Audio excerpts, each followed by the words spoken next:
السلام علیکم ورحمۃ اللہ وبرکاتہ۔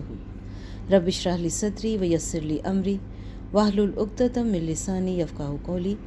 سورۃ التوبہ کی آیت نمبر 49، 50، 51، 52، 53 کا ترجمہ اور تفسیر آیت نمبر 49 کی اور 52 کی، 53 کی۔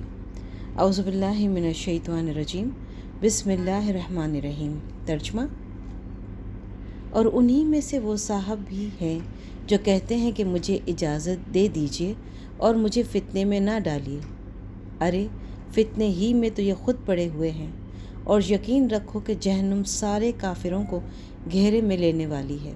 اگر تمہیں کوئی بھلائی مل جائے تو انہیں دکھ ہوتا ہے، اور اگر تم پر کوئی مصیبت آ پڑے تو کہتے ہیں کہ ہم نے تو پہلے ہی اپنا بچاؤ کر لیا تھا، اور یہ کہہ کر بڑے خوش واپس چلے جاتے ہیں۔ کہہ دو کہ اللہ نے ہمارے مقدر میں جو تکلیف لکھ دی ہے، ہمیں اس کے سوا کوئی اور تکلیف ہرگز نہیں پہنچ سکتی۔ وہ ہمارا رکھوالا ہے، اور اللہ ہی پر مومنوں کو بھروسہ رکھنا چاہیے۔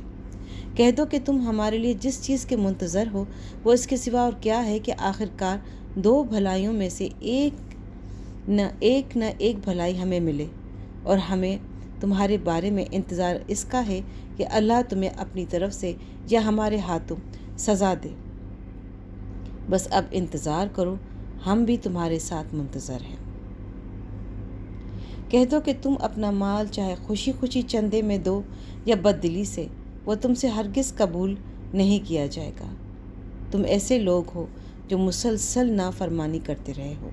تفسیر: حضرت عبداللہ بن عباس رضی اللہ عنہ سے روایت ہے کہ منافقین میں سے ایک شخص جد بن قیس تھا۔ جب حضرت صلی اللہ علیہ وآلہ وسلم اللہم صلی علی محمد نے اس کو غزوہ تبوک میں شامل ہونے کی دعوت دی، اللہم صلی علی محمد، تو اس نے کہا کہ یا رسول اللہ، اللہم صلی علی محمد، میں بڑا زن پرست آدمی ہوں۔